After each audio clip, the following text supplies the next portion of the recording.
नमस्कार। एक बार फिर से आप सभी का बहुत बहुत स्वागत है परीक्षा वर्ल्ड के इस यूट्यूब चैनल में। दोस्तों, आज से एक वीडियो आपको डेली मिला करेगा यूपी स्पेशल का। तो आज से हम यूपी स्पेशल को पढ़ना स्टार्ट करेंगे। टॉपिक वाइज जो है आपका यूपी स्पेशल हम कंप्लीट करवाएंगे। यह हमारा पहला वीडियो है तथा यह जो आपका यूपी स्पेशल का वीडियो है आपकी जो लेखपाल की परीक्षा होने वाली है उसके लिए सुपर इम्पॉर्टेंट है। तो आपकी लेखपाल की परीक्षा को देखते हुए यह सीरीज हमने आज से शुरू कर दी है। डेली बेसिस पर आपको जो है एक वीडियो उत्तर प्रदेश स्पेशल का मिला करेगा। टॉपिक वाइज हम इसको कंप्लीट करवाएंगे। आज का हमारा यह पहला वीडियो है। इस पहले वीडियो में आज हम दो इम्पॉर्टेंट टॉपिक को कवर करेंगे। एक टॉपिक हमारा है प्रदेश का नाम, चिन्ह और राजधानी, और दूसरा टॉपिक आपका है प्रदेश की प्रशासनिक और शासनिक संरचना। इन दोनों टॉपिक से जुड़े जितने भी इम्पॉर्टेंट फैक्ट बन सकते हैं उन सभी को आज के इस वीडियो में हम डिस्कस करेंगे। अगर आपको वीडियो पसंद आए तो आप हमें कमेंट बॉक्स में बताइएगा कि आपको और कौन कौन से टॉपिक पर जो है वीडियोस की आवश्यकता है तथा इस वीडियो में किस प्रकार के सुधार की आवश्यकता है, यह भी आप हमें कमेंट बॉक्स में बताइएगा। इसके अलावा जो है आप अपने दोस्तों के बीच भी इस वीडियो को शेयर कर दीजिएगा जो लेखपाल भर्ती परीक्षा की तैयारी कर रहे हैं। तो चलिए वीडियो को शुरू करते हैं। तो सबसे पहले हम बात करने वाले हैं प्रदेश के नाम, चिन्ह और राजधानी की। तो यहाँ से कई बार प्रश्न देखने को मिलते हैं, तो एक एक पॉइंट को हम यहाँ पे डिस्कस करते हुए चलेंगे। तो सबसे पहले हम बात करेंगे क्रम वाइज की उत्तर प्रदेश का सबसे पहले नाम क्या था, बाद में क्या हुआ और लास्ट में उत्तर प्रदेश नाम कब पड़ा, इसी को हम यहाँ पे डिस्कस करेंगे। तो प्रदेश का नाम सबसे पहले ये देख लेते हैं। तो 1836 में उत्तर प्रदेश का नाम था उत्तर पश्चिम प्रांत। आप इसे ध्यान दीजिएगा, 1836 में इसे हम उत्तर पश्चिम प्रांत के नाम से जानते हैं। तो वही 1877 में इसको उत्तर पश्चिमी प्रांत आगरा व अवध कहा जाने लगा। इसके बाद 1902 में इसे आगरा एवं अवध का संयुक्त प्रांत कहा जाने लगा। इसके बाद 1937 में केवल इसे संयुक्त प्रांत कहा जाने लगा और 24 जनवरी 1950 को फाइनली इसका नाम हो जाता है उत्तर प्रदेश। इसी कारण से जो उत्तर प्रदेश है अपना स्थापना दिवस जो है 24 जनवरी को मनाता है। तब इसे याद रखिएगा, इंपॉर्टेंट है। उत्तर प्रदेश जो है अपना स्थापना दिवस कब मनाता है, तो 24 जनवरी को मनाता है प्रत्येक वर्ष। और प्रदेश की राजधानी की अगर हम बात करें तो 1936 में इसकी राजधानी थी उत्तर प्रदेश की आगरा। 1858 में बनती है प्रयागराज। इसके बाद 1921 में लखनऊ इसकी राजधानी बनती है आंशिक रूप से, और 1935 में पूर्णतः लखनऊ उत्तर प्रदेश की राजधानी हो जाती है। तो 1935 में पूर्णतः जो है लखनऊ उत्तर प्रदेश की राजधानी बनती है। तो ये सारे फैक्ट आपको याद रखने हैं। इसका पीडीएफ जो है दोस्तों आपको टेलीग्राम चैनल मिल जाएगा।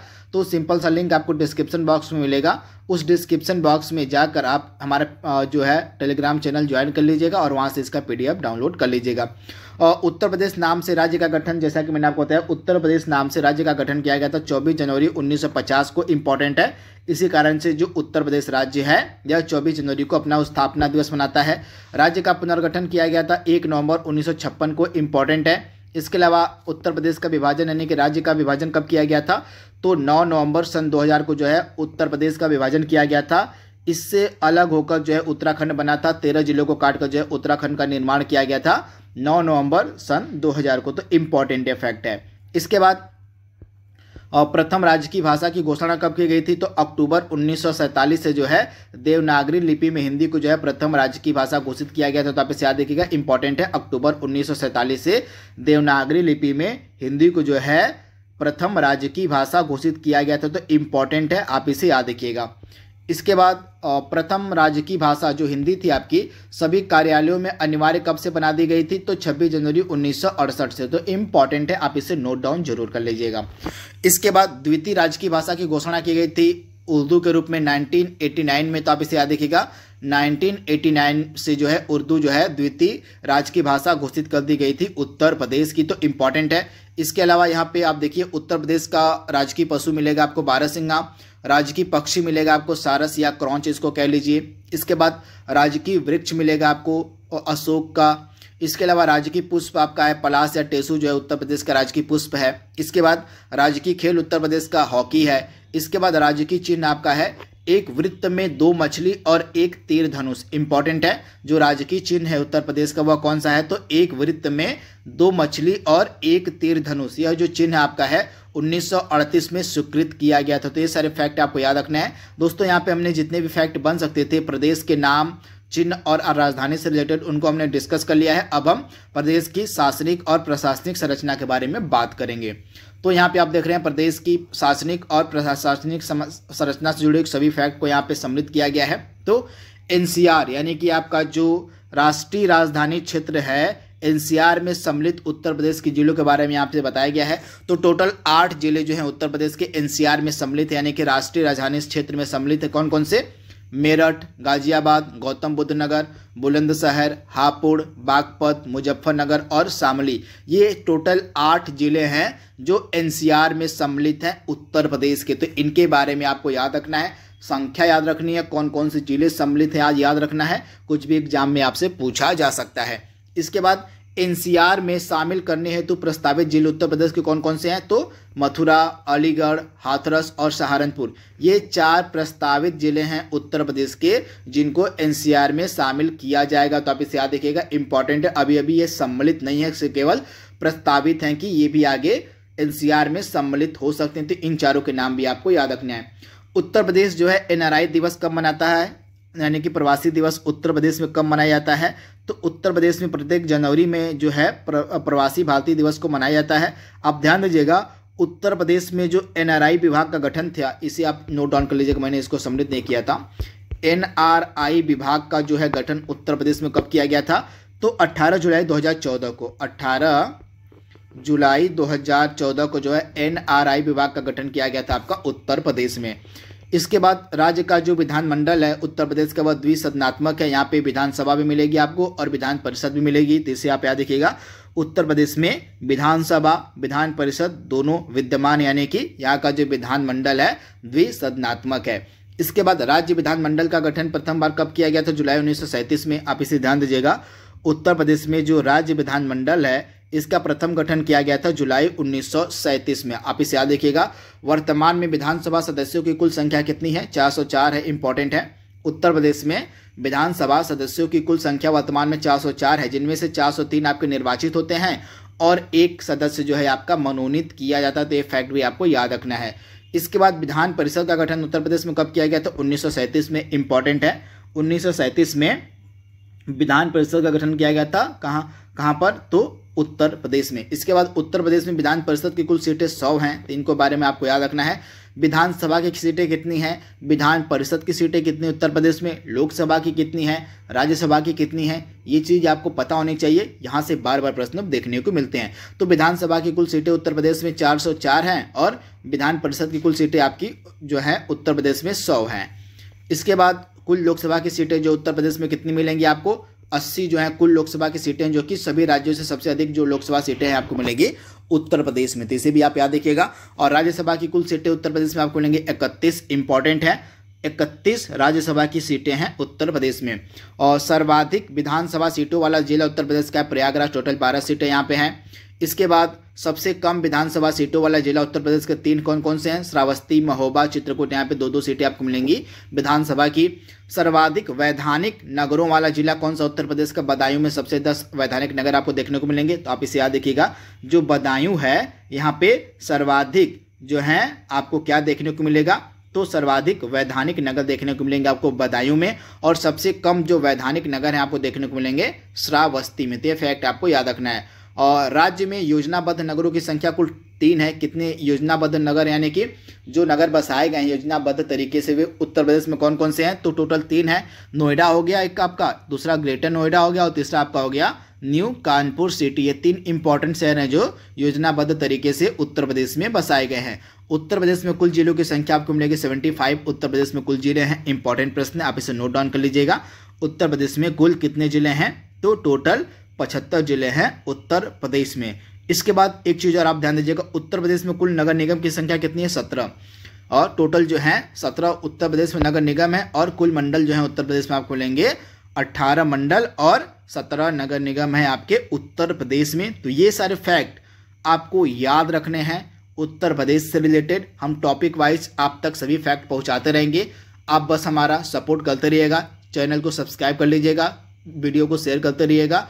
जो लोग भी आपके साथ लेखपाल की तैयारी कर रहे हैं उन तक तो वीडियो आप पहुंचा ही दीजिएगा। तो यह हमारा पहला वीडियो था। आपको यह वीडियो कैसा लगा आप हमें कमेंट बॉक्स में बताइएगा। इसके अलावा हम ग्राम समाज विकास की सीरीज चला रहे हैं, उसमें जितने भी इंपॉर्टेंट सिलेबस के अकॉर्डिंग आपके टॉपिक बन सकते हैं उनको हम आप तक डेली बेसिस पे पहुंचा रहे हैं। इसके अलावा हम जीके, जीएस और करंट अफेयर्स की वन लाइनर्स की सीरीज भी हमने लेखपाल के लिए शुरू की हुई है। तो इतने सारे इनिशिएटिव हमारे द्वारा फ्री में चलाए जा रहे हैं, तो प्लीज़ आप हमें जरूर सपोर्ट किया कीजिएगा।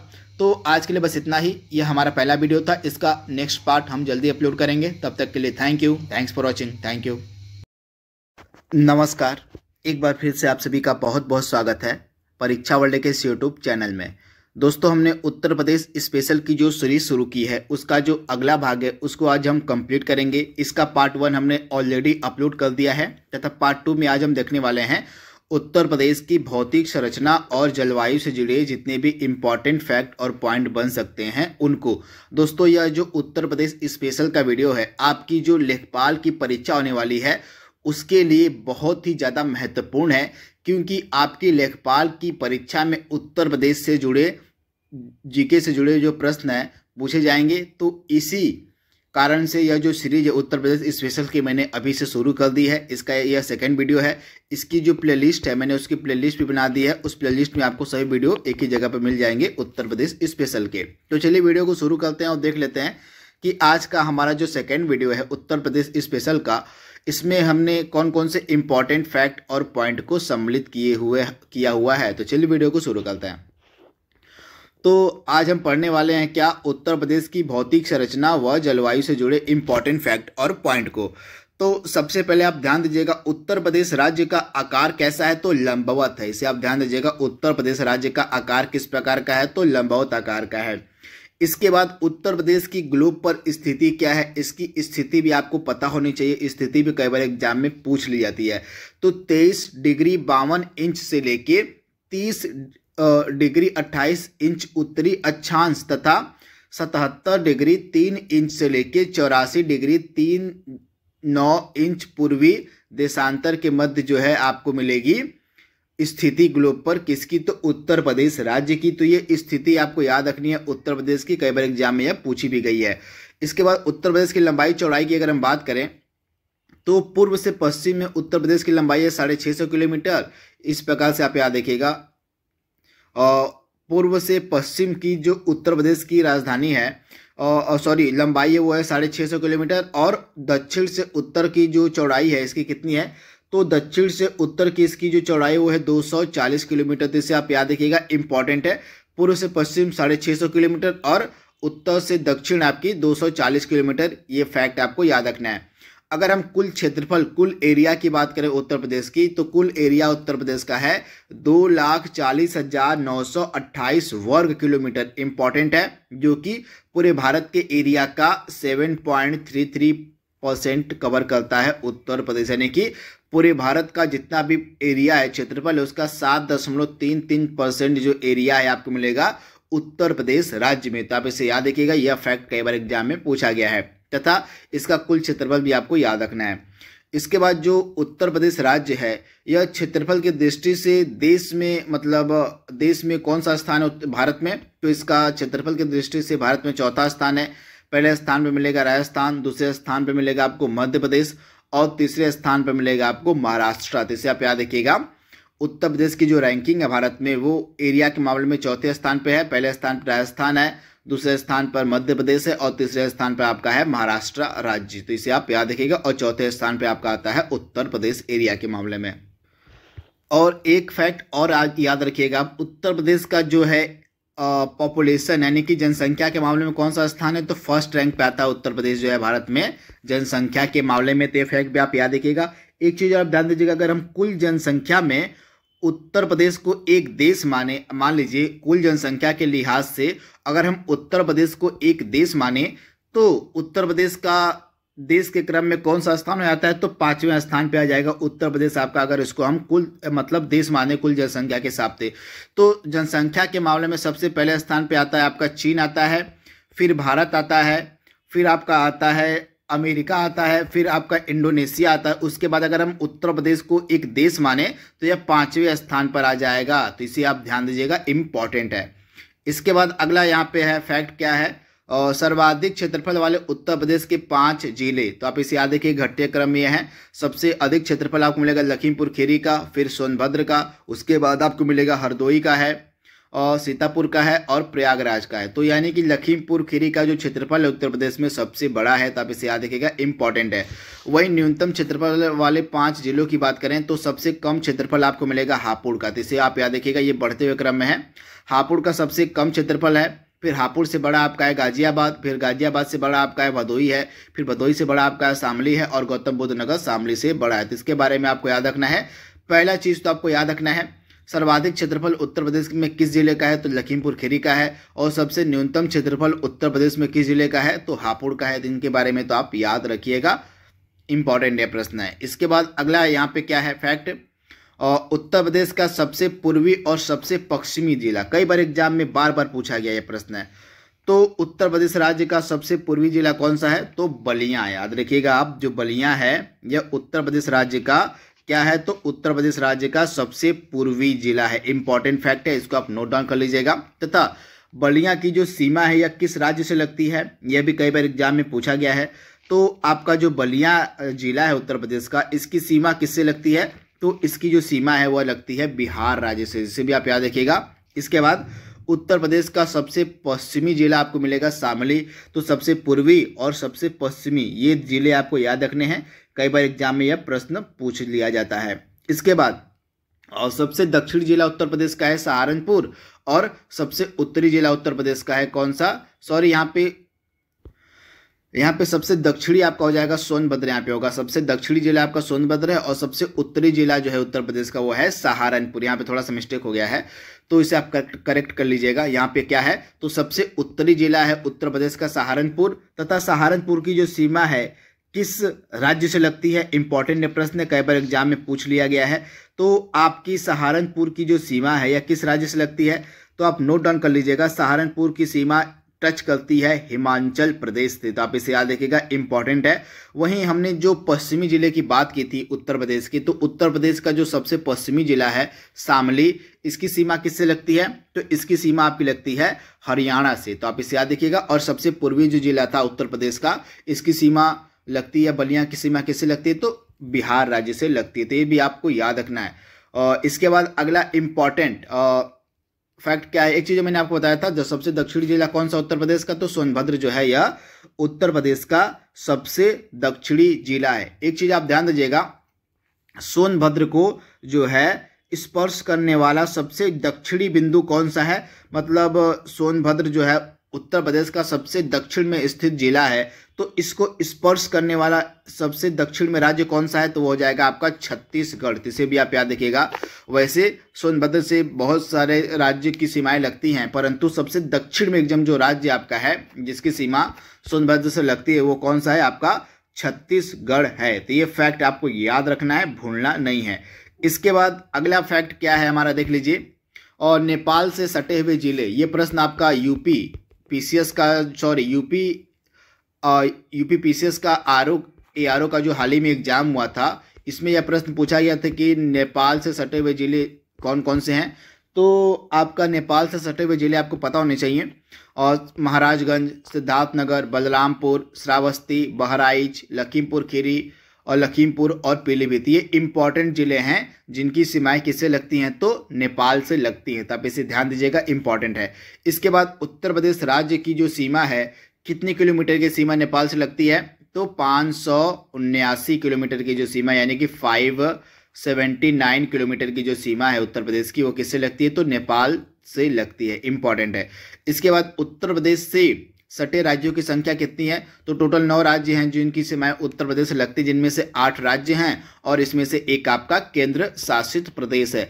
आप हमें कमेंट बॉक्स में बताइए कि 9 राज्य कौन कौन से हैं, आप हमें जवाब दीजिएगा कमेंट बॉक्स में। दोस्तों, मैं आपसे जो प्रश्न पूछता हूं आप लोग उसका जवाब नहीं देते हैं, आप उसका जवाब दे दिया करिए, इसी से आपको आपकी तैयारी का अंदाजा लगता है। तो बेहिचक आप कमेंट बॉक्स में मैं जो भी प्रश्न आपसे पूछा करूं उनका जवाब दे दिया करिए। इसके बाद उत्तराखंड से सटे हुए उत्तर प्रदेश के कौन कौन से जिले हैं, तो उत्तराखंड से सटे हुए उत्तर प्रदेश के जिले हैं आपके सहारनपुर, मुजफ्फरनगर, बिजनौर, मुरादाबाद, रामपुर, बरेली और पीलीभीत। ये इंपॉर्टेंट जिले हैं जिनकी सीमाएं उत्तराखंड से लगती हैं, तो आप इसे ध्यान दीजिएगा। उसके बाद दिल्ली से सटे हुए उत्तर प्रदेश के कौन कौन से जिले हैं, तो गाजियाबाद और गौतम बुद्ध नगर है, तो इसको अभी आप नोट डाउन कर लीजिएगा। इसके बाद राजस्थान से सटे हुए उत्तर प्रदेश के कौन कौन से जिले हैं, तो आप ध्यान दीजिएगा, राजस्थान से सटे हुए उत्तर प्रदेश के जिले हैं आगरा और मथुरा। इंपॉर्टेंट फैक्ट है, आप इसे नोट डाउन कर लीजिएगा। एक चीज आप ध्यान दीजिएगा, हरियाणा और उत्तर प्रदेश के बीच जो सीमा का निर्धारण करने वाली नदी है वह कौन सी है, तो यमुना जो नदी है आपकी, यमुना रिवर जो है, यमुना नदी जो है, यह हरियाणा और उत्तर प्रदेश के बीच सीमा का निर्धारण करती है। तो यह फैक्ट भी आपको याद रखना है। इसके बाद अगला फैक्ट यहाँ पे क्या है, मोस्ट इंपॉर्टेंट है, सोनभद्र से सटे राज्यों की संख्या कुल कितनी है, तो टोटल 4 राज्य हैं जिनकी सीमाएं आपकी सोनभद्र से लगती हैं। ये 4 राज्य कौन कौन से हैं, मध्य प्रदेश, छत्तीसगढ़, झारखंड और बिहार। इंपॉर्टेंट फैक्ट है, आप इसे नोट डाउन कर लीजिएगा। तथा सबसे दक्षिणी जो सीमा है वो छत्तीसगढ़ से लगती है सोनभद्र की, आप इसे ध्यान दीजिएगा। वहीं सहारनपुर से सटे राज्यों की संख्या कितनी है, आपकी हरियाणा, हिमाचल प्रदेश और उत्तराखंड से सीमा साझा करता है आपका सहारनपुर, तो आप इसे ध्यान दीजिएगा। इसके बाद उत्तर प्रदेश की सर्वाधिक सीमा साझा करने वाला राज्य, मतलब उत्तर प्रदेश से सर्वाधिक सीमा साझा करने वाला राज्य कौन सा है, तो आप ध्यान दीजिएगा, उत्तर प्रदेश से सर्वाधिक सीमा साझा करने वाला जो राज्य है वो आपका हो जाएगा मध्य प्रदेश। इंपॉर्टेंट है, कई बार एग्जाम में यह फैक्ट पूछ लिया गया है। तो मध्य प्रदेश जो है उत्तर प्रदेश से सबसे ज्यादा सीमा साझा करता है और जो हरियाणा है यह उत्तर प्रदेश से सबसे कम सीमा साझा करता है, तो दोनों आपको याद रखना है। 3 तरफ से मध्य प्रदेश से घिरा हुआ उत्तर प्रदेश का जिला कौन सा है, तो ललितपुर जो है यह 3 तरफ से मध्य प्रदेश से घिरा हुआ है। उत्तर प्रदेश के सबसे दक्षिणतम बिंदु यानी कि सोनभद्र को स्पर्श करने वाला राज्य कौन सा है, तो छत्तीसगढ़ है, तो आप इसे याद रखिएगा। दक्षिण में जो है छत्तीसगढ़ जो है टच करता है किसको, तो सोनभद्र को, तो आप इसे ध्यान दीजिएगा, इंपॉर्टेंट है। तथा सोनभद्र से 4 राज्यों की सीमाएं लगती हैं, मैंने आपको बता दिया है, इनको आप देख लीजिएगा, इंपॉर्टेंट है, कई बार एग्जाम में फैक्ट पूछ लिया जाता है। तथा जो आपका छत्तीसगढ़ राज्य है इससे केवल एक ही जिले की सीमा जो है टच होती है, वो कौन सा जिला है आपका, तो मैंने आपको बताया था केवल इससे सोनभद्र की ही सीमा टच होती है, तो आप इसे ध्यान दीजिएगा, इंपॉर्टेंट है। तथा झारखंड से भी आपकी सोनभद्र की ही सीमा टच होती है। इसके बाद हम जलवायु से जुड़े कुछ फैक्ट को देख लेते हैं जो एग्जाम में कई बार पूछ लिए जाते हैं। इससे ज़्यादा फैक्ट नहीं है वैसे जलवायु से रिलेटेड। तो उत्तर प्रदेश में सबसे अधिक वर्षा कहाँ पर होती है, तो उत्तर प्रदेश में सबसे अधिक वर्षा आपकी देखने को मिलती है गोरखपुर में, इंपॉर्टेंट है। और इसके बाद उत्तर प्रदेश में सबसे कम वर्षा आपको मिलेगी मथुरा में, यह भी इंपॉर्टेंट है। ये दोनों फैक्ट आप याद रखिएगा, सबसे ज़्यादा वर्षा गोरखपुर में, सबसे कम वर्षा आपकी कहाँ पर होती है, तो मथुरा में होती है। तो इंपॉर्टेंट फैक्ट है, आप इसे नोट डाउन कर लीजिएगा। इसके बाद प्रदेश में होने वाली संपूर्ण वर्षा का 80 से जो 83% भाग है किससे होता है, तो पूर्व यानी कि दक्षिण पश्चिम मानसून से जो है उत्तर प्रदेश में सबसे ज्यादा वर्षा देखने को मिलती है। तो इंपॉर्टेंट है, यानी कि साउथ वेस्ट मानसून से उत्तर प्रदेश में सबसे अधिक वर्षा देखने को मिलती है।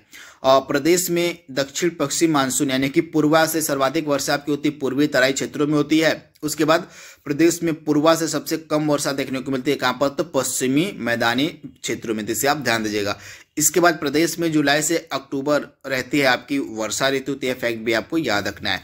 तो दोस्तों आज का हमारा जो टॉपिक था उत्तर प्रदेश स्पेशल का, इसमें हमने उत्तर प्रदेश की भौतिक संरचना और जलवायु से जुड़े कुछ इंपॉर्टेंट फैक्ट और पॉइंट को यहाँ पे डिस्कस किया है जो बार बार एग्जाम में पूछे गए हैं। आई होप ये वीडियो आपको पसंद आएगा, आपके लेखपाल की परीक्षा में मदद करेगा। तो आज के लिए बस इतना ही। Thank you, thanks for watching, thank you. नमस्कार, एक बार फिर से आप सभी का बहुत बहुत स्वागत है परीक्षा वर्ल्ड के इस यूट्यूब चैनल में। दोस्तों हमने उत्तर प्रदेश लेखपाल भर्ती परीक्षा के लिए जो यूपी स्पेशल की सीरीज शुरू की है उसको आज हम और आगे बढ़ाएंगे तथा आज हम पढ़ने वाले हैं उत्तर प्रदेश के प्रमुख मेले और प्रमुख महोत्सव के बारे में।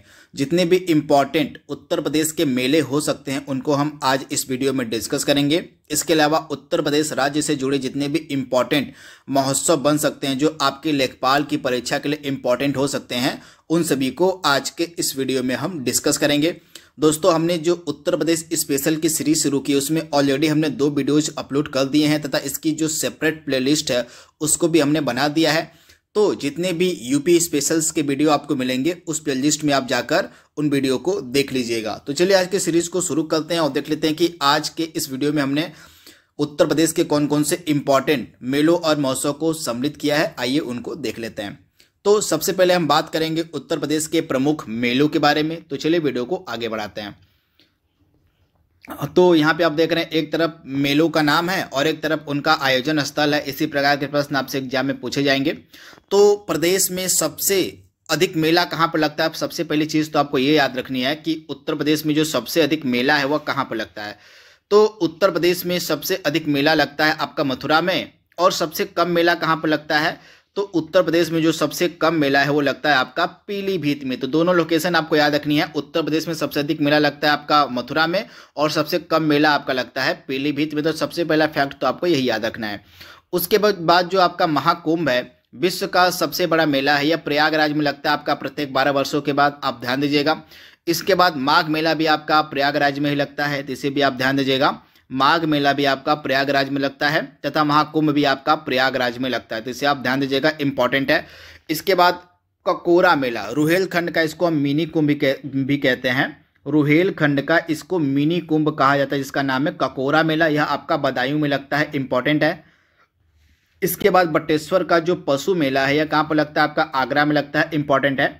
बटेश्वर का जो पशु मेला है यह आपका आगरा में लगता है। इसके बाद सरधना मेला आपका सरधना मेरठ में लगेगा, इंपॉर्टेंट है, इसे आप नोट डाउन कर लीजिएगा। इसके बाद आपका जो नौचंदी मेला है, चैत में 1 माह तक यह मनाया था आपका नौचंदी मेला। कहाँ पर? तो मेरठ में, इंपॉर्टेंट है। मेरठ में जो है आपका नौचंदी मेला जो है लगता है। इसके बाद ददरी मेला कहाँ पर लगता है? इंपॉर्टेंट है। ददरी मेला भी एक प्रकार का पशु मेला है जो आपका लगता है बलिया में। तो इसे आप याद रखिएगा। 2 इंपॉर्टेंट पशु मेले हैं तथा यह आपका जो ददरी का पशु मेला यह कार्तिक पूर्णिमा के समय लगता है। कब? तो कार्तिक पूर्णिमा के समय लगता है यह बलिया वाला जो ददरी मेला है पशु का। और इसके बाद आपका जो बटेश्वर पशु मेला है आगरा वाला, यह कार्तिक शुक्ल द्वितीया के समय लगता है। तो दोनों आपको याद रखना है। इसके बाद आपका जो रामनगरिया मेला है और यह लगता है फर्रुखाबाद में, इंपॉर्टेंट है। फर्रुखाबाद में आपका लगता है गंगा नदी के तट पर जो है रामनगरिया मेला। इसके बाद आपका जो ध्रुपद मेला है, इंपॉर्टेंट है। आपका जो ध्रुपद मेला है कहाँ पर लगता है? वृंदावन और वाराणसी दोनों में, इंपॉर्टेंट है। जो आपका ध्रुपद मेला है यह वृंदावन और वाराणसी दोनों में लगता है आपका ध्रुपद मेला। इसको आप याद कर लीजिएगा, इंपॉर्टेंट है। इसके बाद अगला मेला कौन सा है देख लीजिए, सिकरी मेला, इंपॉर्टेंट है, कई बार एग्जाम में पूछा गया है। तो गाजियाबाद के मोदी नगर में, कहाँ? तो गाजियाबाद के मोदी नगर में आपको देखने को मिलेगा सिकरी मेला। और बसंत का नौचंदी मेला, इसको आप याद रखिएगा, बसंत का नौचंडी यहाँ पे पूछा गया है। तो बसंत का नौचंडी मेला आपका लगता है कहाँ पर? तो लखनऊ में, इंपॉर्टेंट है। लखनऊ में आपको मिलेगा बसंत का नौचंडी मेला, या बसंत पंचमी के समय लगता है। इसके बाद कंस वध मेला, कंस वध मेला आपका लगता है हमीरपुर में, इंपॉर्टेंट है। कंस वध मेला आपका हमीरपुर में। और सिर्फ अगर कंस मेला पूछे तो हो जाए आपका मथुरा व फतेहपुर सिकरी में। सिर्फ कंस मेला पूछ ले तो मथुरा और फतेहपुर सिकरी में यह लगता है आपका, 2 जगहों पर लगता है आपका कंस मेला। और कंस वध मेला जो है आपका हमीरपुर में लगता है। उसके बाद गढ़ गंगा मेला कार्तिक पूर्णिमा के समय लगता है आपका गढ़ मुक्तेश्वर हापुड़ में, इसे आप याद रखिएगा। गढ़ मुक्तेश्वर हापुड़ जो है यहाँ पे आपका कौन सा मेला लगता है? तो लगता है गढ़ गंगा मेला कार्तिक पूर्णिमा के समय। हरिदास जयंती आपकी लगती है वृंदावन में, इंपॉर्टेंट है। जो आपकी हरिदास जयंती है वृंदावन में लगती है। इसके बाद देवा शरीफ मेला मोस्ट इंपॉर्टेंट है, कई बार एग्जाम में पूछा गया, बाराबंकी में आपको देखने को मिलेगा देवा शरीफ मेला, तो आप इसे याद रखिएगा। इसके बाद श्रृंगी रामपुर का मेला और मनकापुर का मेला आपको मिलेगा कहाँ पर? तो फर्रुखाबाद में, इंपॉर्टेंट है। इसके बाद सैयद सलार मेला आपको मिलेगा बहराइच में, यह भी इंपॉर्टेंट है। बहराइच में आपको मिलेगा सैयद सलार मेला। इसके बाद कालिंजर के मेला आपको बांदा में लगता है, इंपॉर्टेंट है। इसके बाद कजरी का जो मेला है कहाँ पर लगता है?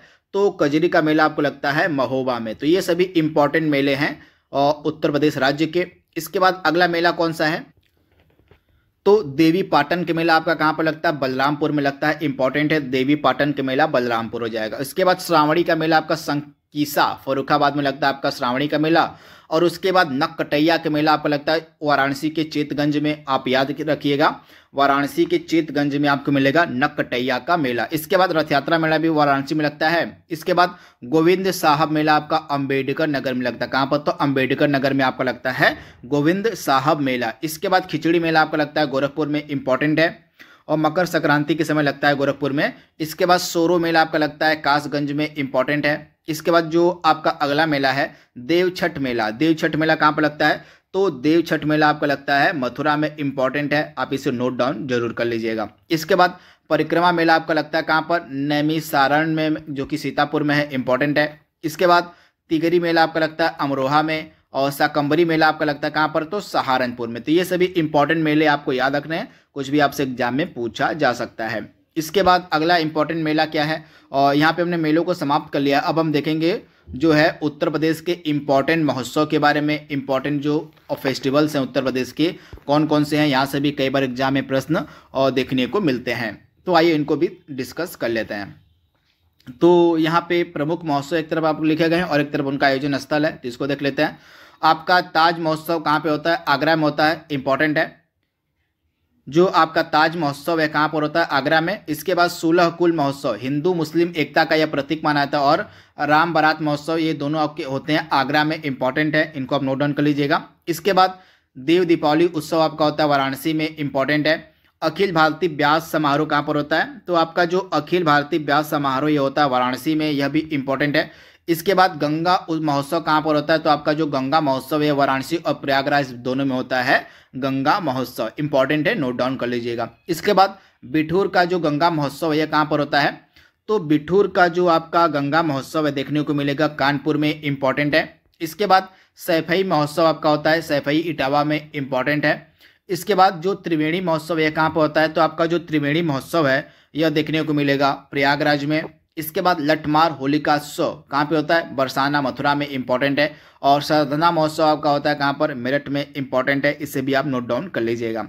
इसके बाद दोस्तों इसकी जो पीडीएफ है मैं अपने टेलीग्राम चैनल पर डाल दूंगा। अभी तक मैंने 3 क्लास ली है, तो 3 क्लास में से 2 क्लास की जो पीडीएफ है मैंने अपलोड कर दी है, और तीसरी पीडीएफ जो है, तीनों पीडीएफ आपको मर्ज करके मैं आज फिर से अपलोड कर दूंगा, तो इसको आप जरूर डाउनलोड कर लीजिएगा टेलीग्राम चैनल पर जाके।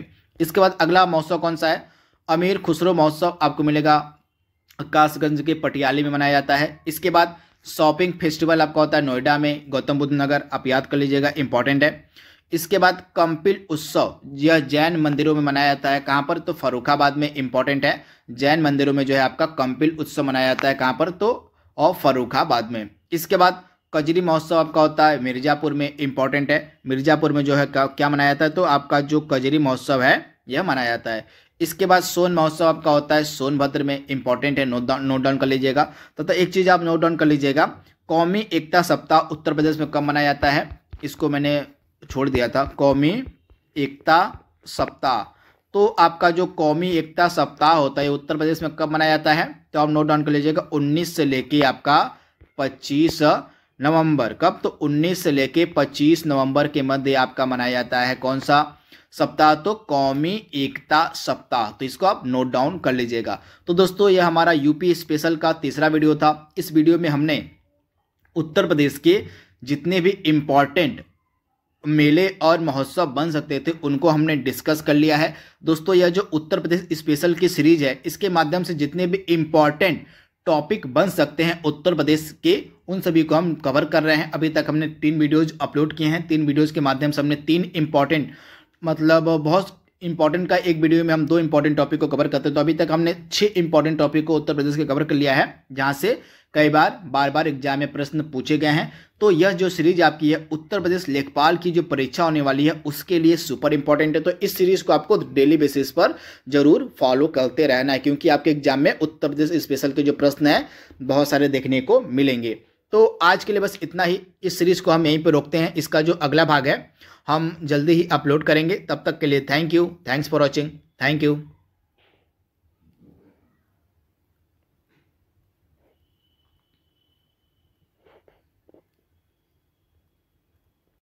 नमस्कार, एक बार फिर से आप सभी का बहुत बहुत स्वागत है परीक्षा वर्ल्ड के इस यूट्यूब चैनल में।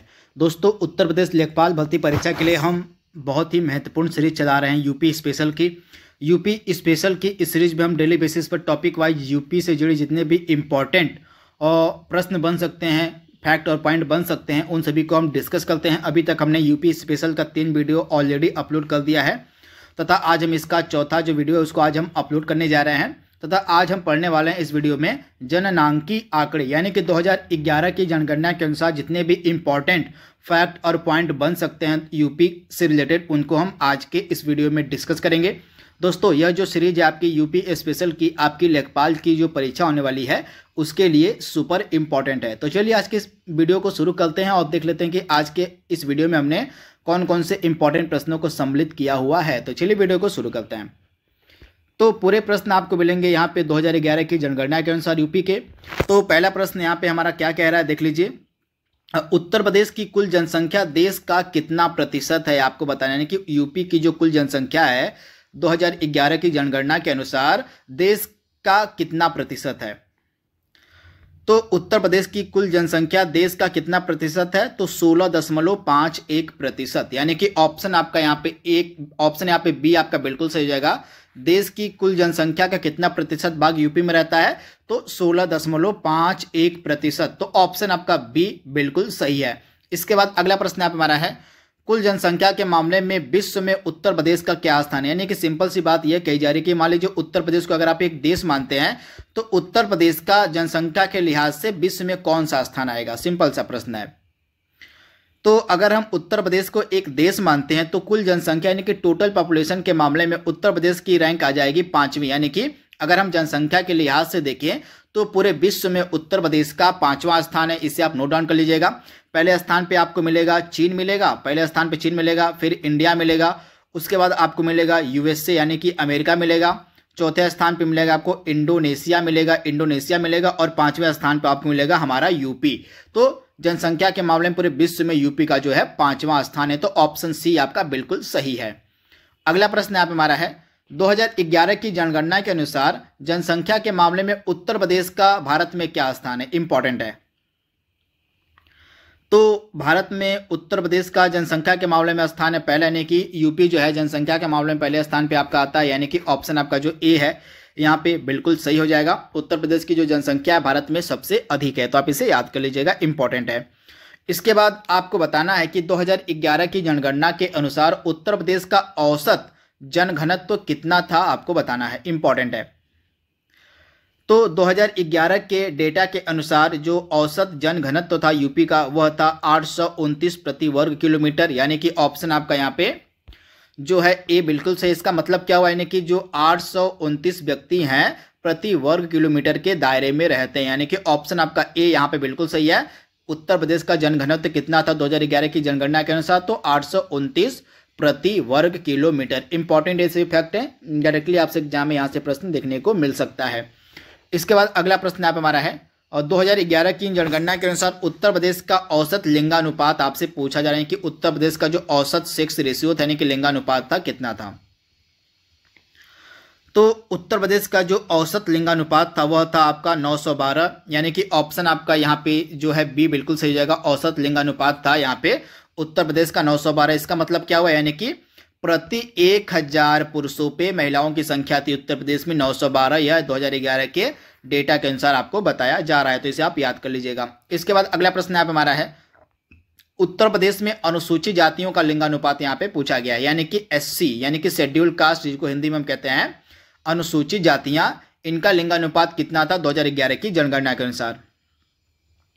तो अनुसूचित जातियों का जो लिंगानुपात था 907 था, यानी कि ऑप्शन आपका यहाँ पे जो है डी बिल्कुल सही हो जाएगा। अनुसूचित जातियों का जो लिंगानुपात था वो था 907, तो आप इसे याद कर लीजिएगा। अगला इंपॉर्टेंट प्रश्न यहाँ पे हमारा है, आपसे पूछा जा रहा है उत्तर प्रदेश में अनुसूचित जनजातियों यानी कि एसटी यानी कि शेड्यूल्ड ट्राइब्स की यहाँ पे बात हो रही है, यानी कि एसटी कैटेगरी यानी कि अनुसूचित जनजातियों में लिंगानुपात कितना था उत्तर प्रदेश में 2011 की जनगणना के अनुसार। तो अनुसूचित जनजातियों में लिंगानुपात आपका था 951, यानी कि ऑप्शन आपका बी यहाँ पे बिल्कुल सही था। अनुसूचित जनजातियों में जो लिंगानुपात था 2011 के अनुसार उत्तर प्रदेश में हुआ था 951, तो 951, यानी कि ऑप्शन बी आपका बिल्कुल सही है। दोस्तों ये सभी प्रश्न सुपर इंपॉर्टेंट है आपकी लेखपाल की परीक्षा के लिए, क्योंकि यूपी स्पेशल के प्रश्न आपसे एग्जाम में बहुत सारे पूछे जाएंगे। इसी कारण से मैंने एक अलग से सीरीज चलाई हुई है आपके यूपी स्पेशल का। इस यूपी स्पेशल के सीरीज के माध्यम जितने भी इंपॉर्टेंट टॉपिक आपके यूपी के बन सकते हैं उनको हम 1 बाय 1 करके कवर करते हैं।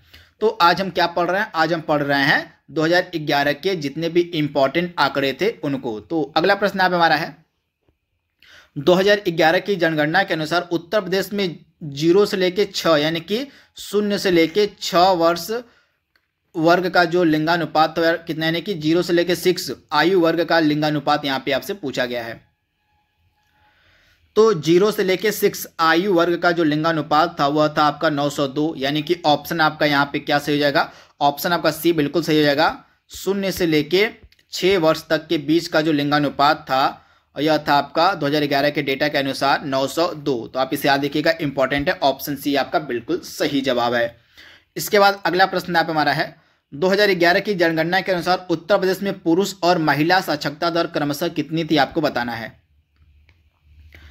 तो यहाँ पे साक्षरता दर की बात हो रही है, तो पुरुष व महिला साक्षरता दर क्रमशः कितनी थी। तो पुरुष की साक्षरता दर थी 77.3% और महिलाओं की साक्षरता दर थी आपकी 57.2%, यानी कि ऑप्शन आपका यहाँ पे ए बिल्कुल सही हो जाएगा।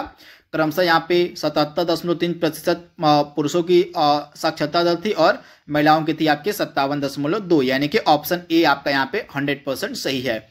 इसके बाद 2011 की जनगणना के अनुसार उत्तर प्रदेश में ग्रामीण जनसंख्या का प्रतिशत आपसे पूछा गया है। तो ग्रामीण जनसंख्या का प्रतिशत कितना था 2011 की जनगणना के अनुसार। तो राइट आंसर आपका क्या हो जाएगा 18.63%, यानी कि सॉरी यहाँ पे क्या हो जाएगा। तो इस प्रश्न का सभी आंसर यहाँ पे यानी कि सभी जो ऑप्शन यहाँ पे गलत दिए गए। यहाँ पे प्रश्न में पूछा गया कि उत्तर प्रदेश में कुल ग्रामीण जनसंख्या का प्रतिशत कितना, यानी कि देश में जितनी भी ग्रामीण जनसंख्या है उसका कितना प्रतिशत भाग ग्रामीण जनसंख्या का उत्तर प्रदेश में निवास करता है।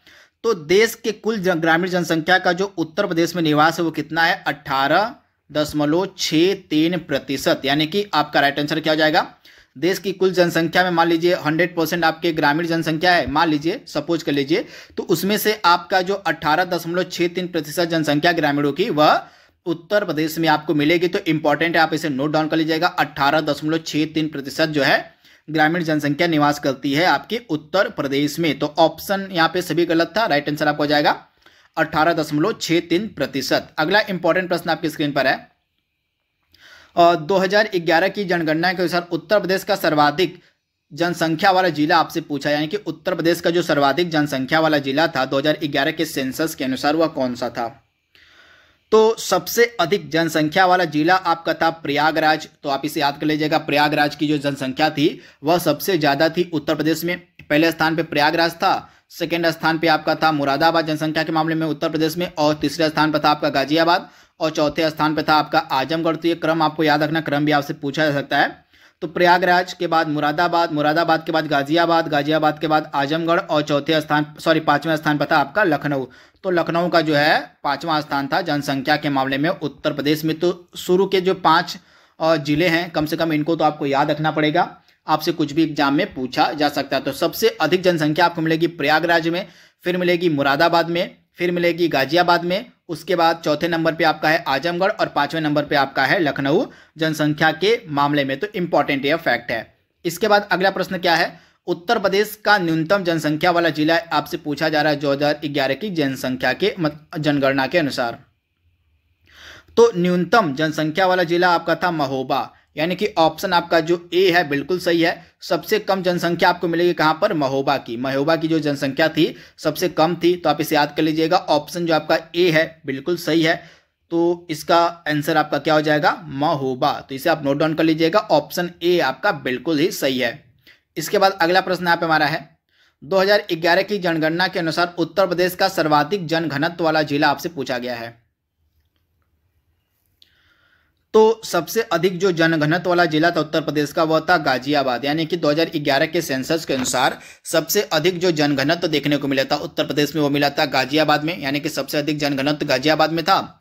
और उसके बाद कहाँ का था, तो उसके बाद जो है आपका जनघनत्व सबसे अधिक था वाराणसी का, या वाराणसी यानी कि बनारस सेकेंड नंबर पे था। उसके बाद लखनऊ थर्ड नंबर पे था, रविदास नगर आपका फोर्थ नंबर पे था, और इसके बाद आपका क्या था, तो हम क्या देख रहे थे जनघनत्व। तो गाजियाबाद, वाराणसी, लखनऊ, और उसके बाद रविदास नगर के बाद आपका था 5वें नंबर पे कानपुर नगर, यानी कि कानपुर नगर का जो है यहाँ पे कौन सा स्थान है, तो यहाँ पे 5वां स्थान है। तो सबसे अधिक जनघनत्व आपको मिलेगा गाजियाबाद में, उसके बाद वाराणसी में मिलेगा, उसके बाद लखनऊ में, उसके बाद आपका रविदास नगर में, और 5वें नंबर पे आपका है कानपुर नगर। तो इसे आपको याद रखना है।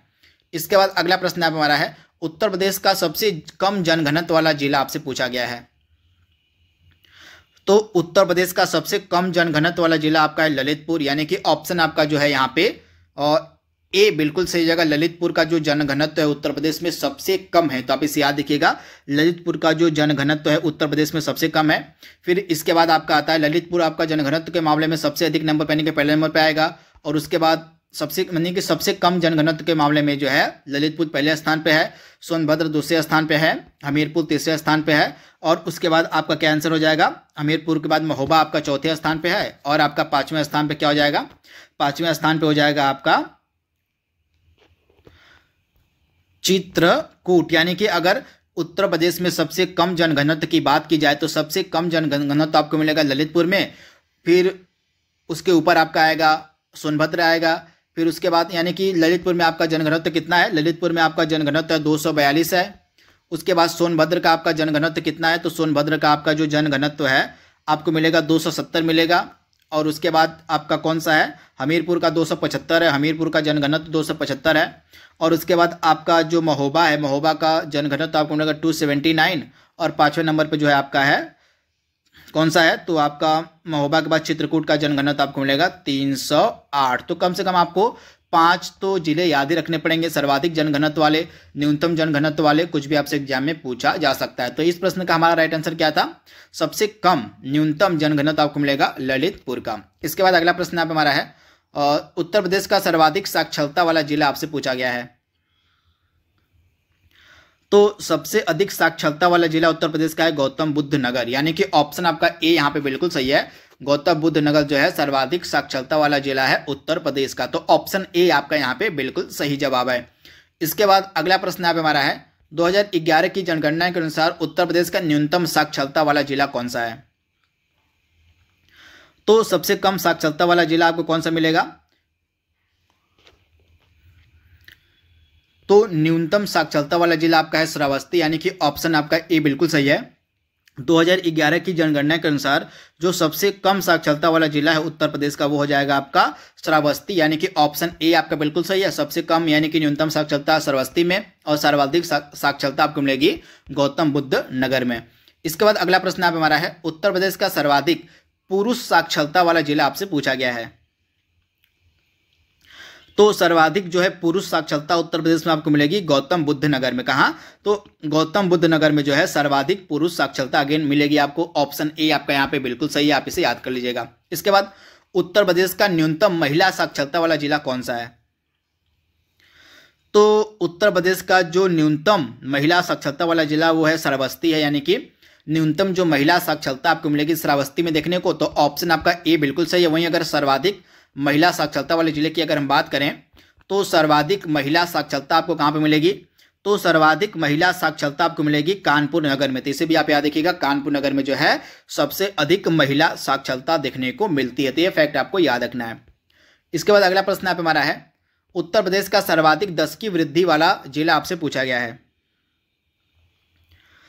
तो सर्वाधिक 10 की वृद्धि वाला जिला है आपका गौतम बुद्ध नगर, अगेन इसका राइट आंसर हो जाएगा गौतम बुद्ध नगर, यानी कि ऑप्शन आपका ए बिल्कुल सही है, इंपॉर्टेंट है, नोट डाउन कर लीजिएगा। इसके बाद 2011 की जनगणना के अनुसार उत्तर प्रदेश का न्यूनतम 10 की वृद्धि वाला जिला कौन सा है, तो न्यूनतम 10 की वृद्धि वाला जिला आपका है कानपुर नगर, यानी कि ऑप्शन आपका यहाँ पे क्या सही हो जाएगा, यहाँ पे आपके चारों ऑप्शंस गलत दिए गए, यहाँ पे आपका आंसर होना चाहिए था कानपुर नगर। क्या होगा इसका आंसर, तो कानपुर नगर आपका इसका राइट आंसर हो जाएगा। जो न्यूनतम 10 की वृद्धि दर थी कहाँ पे दर्ज की गई थी 2011 की जनगणना के अनुसार, तो न्यूनतम 10 की वृद्धि दर आपकी दर्ज की गई थी कानपुर नगर में, और सबसे अधिक यानी कि सर्वाधिक 10 की वृद्धि दर आपकी दर्ज की गई थी गौतम बुद्ध नगर में। तो इसके बारे में आपको याद रखना है, कानपुर नगर आपका और न्यूनतम 10 की वृद्धि दर वाला जिला था उत्तर प्रदेश में। अगला प्रश्न आप हमारा है सर्वाधिक लिंगानुपात वाला जिला आपसे पूछा जा रहा है। तो सर्वाधिक लिंगानुपात वाला जिला कौन सा है उत्तर प्रदेश का, तो जौनपुर, यानी कि ऑप्शन आपका यहाँ पे बी बिल्कुल से, यहाँ पे लिंगानुपात आपको मिलेगा 1024, तो इससे आप नोट डाउन कर लीजिएगा। सर्वाधिक लिंगानुपात वाला जो जिला है उत्तर प्रदेश का वो है जौनपुर, तो इंपॉर्टेंट है, आप इसे नोट डाउन कर लीजिएगा। तथा सबसे कम जो लिंगानुपात वाला जिला उत्तर प्रदेश का हो जाएगा आपका गौतम बुद्ध नगर, यानी कि सबसे कम लिंगानुपात आपको मिलेगा गौतम बुद्ध नगर में। गौतम बुद्ध नगर का जो लिंगानुपात है सबसे कम है, और सबसे ज्यादा जो लिंगानुपात है आपको मिलेगा जौनपुर का, तो इसे आप नोट डाउन कर लीजिएगा, इंपॉर्टेंट है। उत्तर प्रदेश का सर्वाधिक शिशु लिंगानुपात आपसे पूछा जा रहा है, कहां पे मिलेगा, तो सर्वाधिक शिशु लिंगानुपात वाला जिला आपका है बलरामपुर, यानी कि ऑप्शन आपका सी इस प्रश्न का बिल्कुल सही है।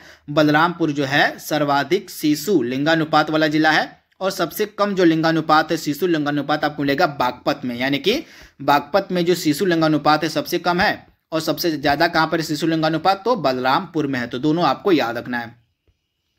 अगला प्रश्न आप हमारा है, उत्तर प्रदेश का सर्वाधिक ग्रामीण आबादी वाला जिला आपसे पूछा जा रहा है।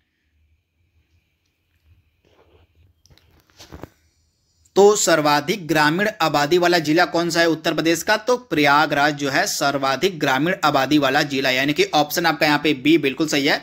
प्रयागराज में जो है सबसे अधिक ग्रामीण आबादी देखने को मिलती है। तो ऑप्शन आपका यहाँ पे जो है बी बिल्कुल सही हो जाएगा। वहीं सबसे कम जो है ग्रामीण आबादी आपको कहां पे मिलेगी, तो सबसे कम ग्रामीण आबादी आपको मिलेगी गौतम बुद्ध नगर में। तो सबसे कम ग्रामीण आबादी आपको मिलेगी गौतम बुद्ध नगर में, और सबसे ज्यादा जो ग्रामीण आबादी है उत्तर प्रदेश में आपको मिलेगी प्रयागराज में। तो ज्यादा भी आपको याद रखना है, यानी कि सर्वाधिक और न्यूनतम दोनों आपको एक साथ याद करके चलना है। तो इसका राइट आंसर हमारा हो जाएगा सर्वाधिक ग्रामीण आबादी आपका हो जाएगा प्रयागराज, और न्यूनतम ग्रामीण आबादी आपका हो जाएगा गौतम बुद्ध नगर।